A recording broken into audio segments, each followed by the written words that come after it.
As of April 4th, 2022, all entities receiving federal funds via contracts, grants, etc., must have a UEI, a unique entity ID. This replaced the old DUNS number. Working Washington 5, WW5 is a state grant program. However, the funding for WW5 comes from the federal government, which requires a UEI. A UEI is a unique 12-character alphanumeric ID assigned by the federal government via SAM, a system for award management at SAM.gov. It is important to note that there is no charge to register or maintain your entity information on SAM.gov. It is absolutely free, and getting a UEI is also absolutely free. So if your firm was already registered in SAM.gov, you've probably already been issued a unique entity ID that is viewable in SAM.gov. This includes inactive registrations that could have actually been from CCR.gov, which was the website used prior to SAM.gov. And your UEI is located on your SAM.gov entity record, which we will go over in the next few slides if you've already been registered in SAM.gov prior to the April 4th, 2022 switch. So if you want to view your UEI in SAM.gov, first you would log into SAM.gov.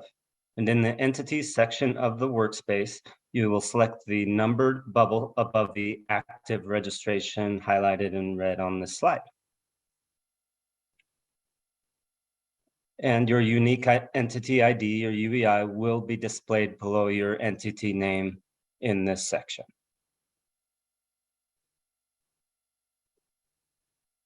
Now I will pass it over to Janie Welch, who will discuss how to obtain your unique entity ID from SAM.gov if you were not previously registered in SAM.gov, and automatically issued a UEI. So we're going to walk through obtaining a unique entity identifier from SAM.gov. When you are in SAM.gov, the first screen that comes up is this one, indicating that there's been a transition to the unique entity identifier used in SAM.gov. So what you want to do is review it and then scroll to the bottom of the screen and click OK.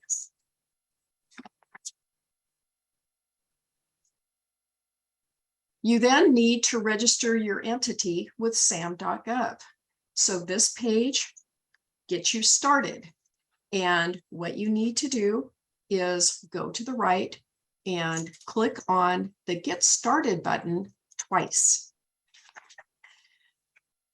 You will then be transitioned to accepting the terms to sign into SAM.gov. And the screen will look like this. So again, review the information, scroll down to the bottom of the page, and click on the green Accept button. You are now officially starting your signing into this process. But first of all, you need to create your account. And SAM.gov has you do that by utilizing your email address. So you will enter in your email address to start the process. Right below where you enter your email address, you do need to select a language preference. And there are three options: English, Spanish, or French. Once you do that, then you click on the I read and accept the Login.gov rules of use. And you may view them by clicking on the icon to the right. Once you have clicked on the I read and accept the rules of use, you then click on the blue and white Submit button. Next, you are in the Check and Confirm Your Email. So what you want to do is go to your inbox of your emails and make sure that you received an email. This allows you to confirm your email address. So you have two options here. once you've checked your email, if you didn't receive an email, you can click the resend button, or you have the option of using a different email address, and you can click on that icon and then put a different email address in and follow the process again. Once you have confirmed your email, you click on the blue and white confirm email address icon at the bottom of the page on the right.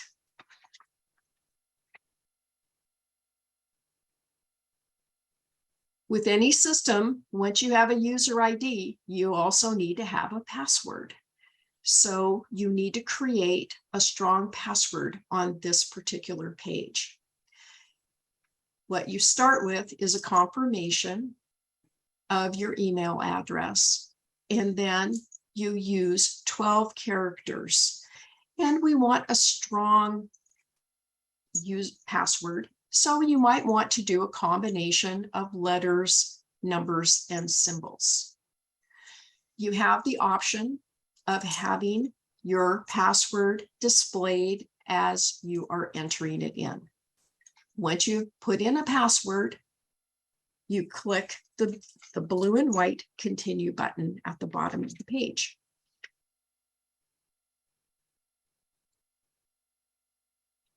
Now you have a setup on authentication for Login.gov. And what you need to do at this point is on the left, select your authentication method. So most of you will check the text or voicemail box. And to the right, you will put in your corresponding phone number. And then you will select whether you want a text message or a phone call. Once you have done that, you then click the send code button and follow the steps to validate your account. You will then see the following screens, and on the left, you will see validation that you've created an account with Login.gov. And you will then be asked for a determination if it's okay to share this information with SAM.gov. And at the bottom of the screen on the left, you will click the blue and white agree and continue button. Then on the right side, you have SAM.gov is using Login.gov to allow you to sign into your account safely and securely. You are signed in with the following email address, and it will provide your email address. If it is correct, you then click on the blue and white continue button, or you may also switch emails if you choose.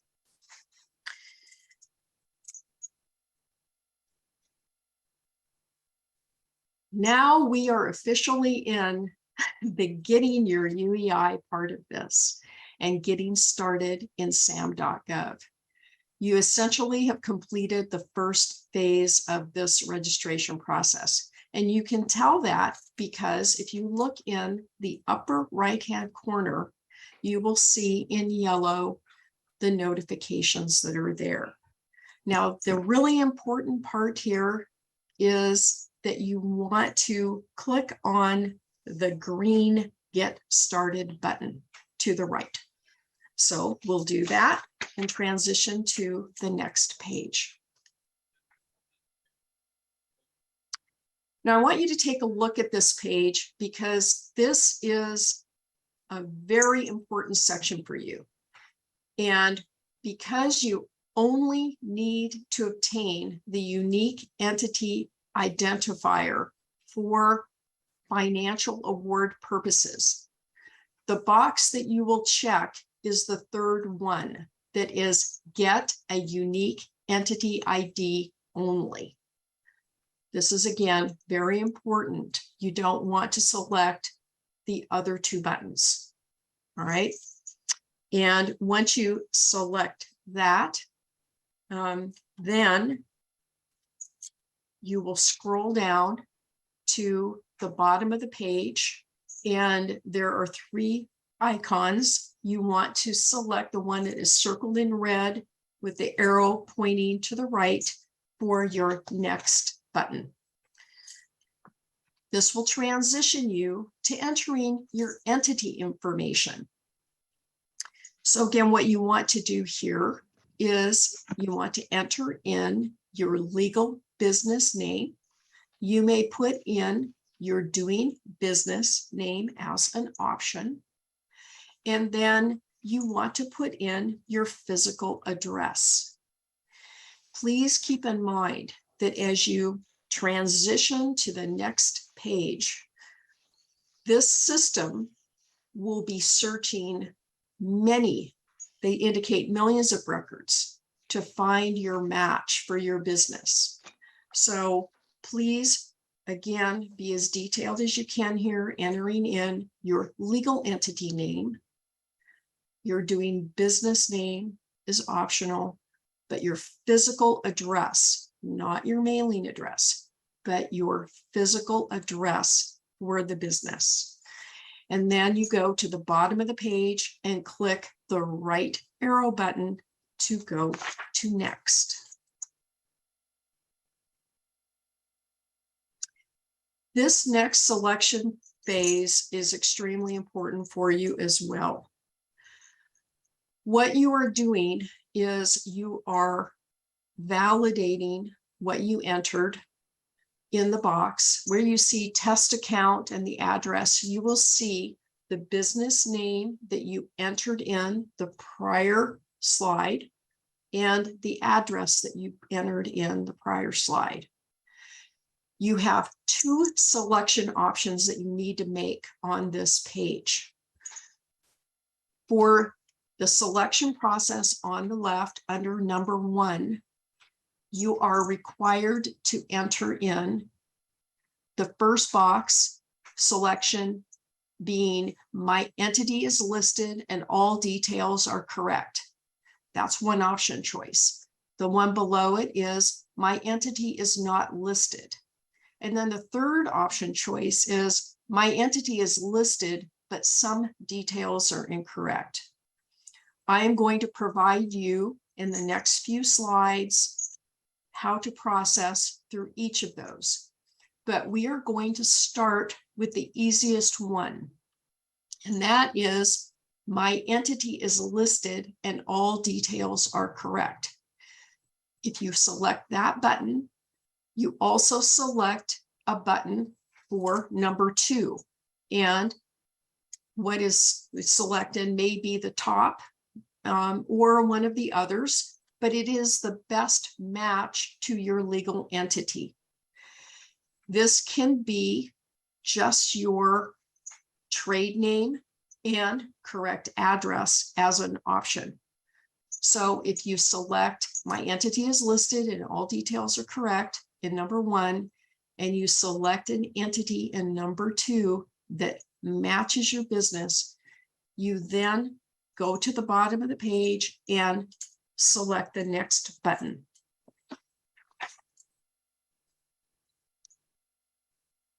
You are then required to validate additional information. So what you would do is select the state of incorporation from the drop-down box. In our case, it will likely be the state of Washington. And then you hit next at the bottom of the page. You now have the ability to request the unique entity ID. You have a validated entity, your business name and address. You have the option right below it of including or excluding this information in the public search. And then you have to go to the bottom to certify that you are an authorized individual to conduct transactions on behalf of the entity. Once you do that, you will then click Receive Unique Entity ID and hit Next. And success, you have your 12-character unique entity identifier tied to your legal entity at your physical address in the state of incorporation. And you then can move on to going into SAM.gov, count workspace, and view your UEI. Now, if you do not get this immediately, you can go to your email address tied to this and monitor your emails for confirmation of the UEI number. All right. So we're on to the next slide. So what do you do if your entity is not listed at all? This is a little bit more challenging. So you click on My Entity is Not Listed. You do not select an entity because you have no matches. At the bottom of the page, you then click on Verify Entity Details.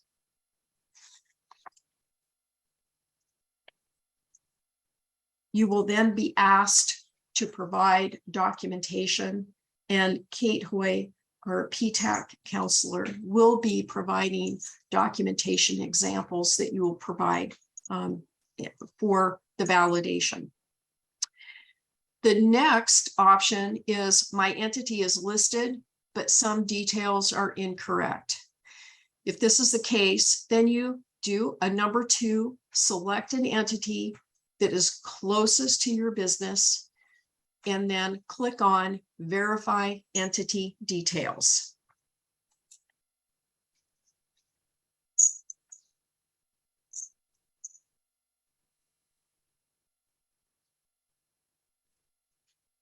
Once you are validating your entity details, you do need to provide documentation to support the corrections that you want done. So again, it gives you the options of reading the list of acceptable documents and file types. The most important thing here is really to make sure you are providing documents to support what correction needs to be done and follow the instructions specifically. All right. And again, Kate Hoy is going to go over the documents. But in this particular section, what you then do is, once you identify the documents that you want to have to provide or want to provide to support the information, you then attach them in this box where you can drag the file there or choose from a folder. And then in box number 3, you can provide specific details about your specific situation, indicating what is incorrect. So when you're doing this, I just want you to understand that you need to make sure your document is in a proper file type and that the documentation fully supports the change. Once you get through this process and hit submit at the bottom of the page, you will then need to watch for emails from General Services Administration Federal. That's what comes in from your email. And the email address it is being sent from is fsdsupport@gsa.gov. I do want to share that when I did a test using my husband's and my business, I selected this option because some of the information was incorrect. I provided appropriate documentation to support the change that I wanted to have done. And I did receive an email from General Services Administration Federal. And the process was actually very efficient. And the turn time was not that long. And I received my UEI for our business very promptly from the GSA and this process. So please, if you do need to make a change, do so feeling comfortable that the process will be done efficiently. With that, I am going to say thank you, and I am going to transition this presentation to Kate. Thank you. Thank you, Janie. I appreciate it. So I'm going to read you the list of acceptable documents that you may submit. Certified copies of your articles of organization or incorporation, share certificates, tax returns or filings, certificate of formation, articles of formation, or certificate of organization. You also can submit a recent utility bill, a recent bank statement, doing business as documentation, stock ownership, EIN or employer identification number documentation from IRS, the tax ID confirmation documents from IRS, company bylaws, operating agreements, or for sole proprietors or individuals, a non-expired driver's license, which does not have to be a real ID. We recommend that you start with 1 or 2 documents. Less is more in this case. The document should be less or must be less than 5 years old and contain both your correct legal business name and your correct physical address. Please note, PO boxes are not accepted as physical addresses. And tax returns or filings and bank statements should be redacted or limited. They only need to show relevant data to prove the information you are providing is true. As Janie mentioned, you do need to upload specific file types. These file types are PDF, PNG or PNG, JPEG or JPG or JPEG, or BMP. Examples of acceptable documents.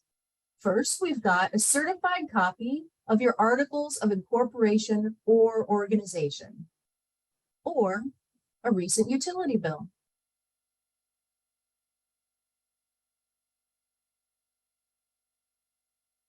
So when creating a help ticket, it's important that you clearly state what is not correct or what does not match what's presented in the text boxes that were provided.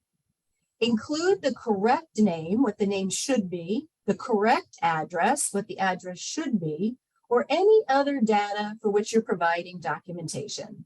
For instance, you'll provide the name of the file, of the document that you're uploading. This is my electric bill, articles of incorporation, etc., of the document that you're uploading. Provide as much detail as possible. This will help the validation agents validate your business name and your address. Here are 2 examples. There are no matches for my entity. I have included my recent utility bill to show my legal business name and physical address. Or, my entity's physical address does not show up in any of the matches presented. My correct name and physical address is. I have included a recent utility bill with my legal business name and physical address for evidence.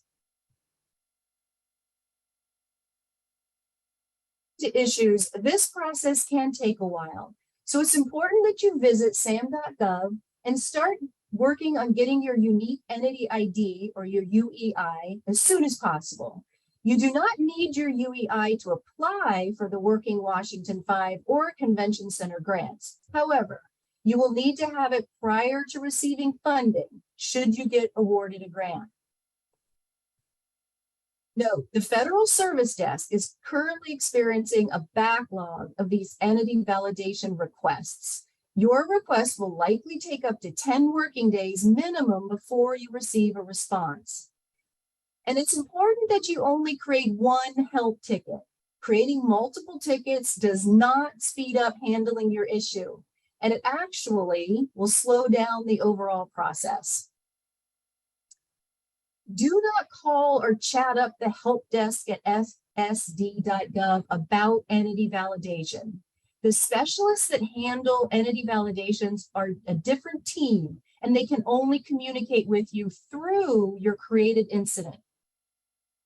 It's important that you regularly monitor your email, the email that is tied to your SAM account. An entity validation agent will be in touch with you via that email if they require additional information. Please note, nothing will change in your SAM account. You will keep checking emails and get instructions, and then eventually you will go back into SAM to complete your application. You may also log into your SAM.gov account, check on the workspace option at the top right menu bar that Janie showed you earlier, and view your pending requests and notifications. And that's it for me and the UEI.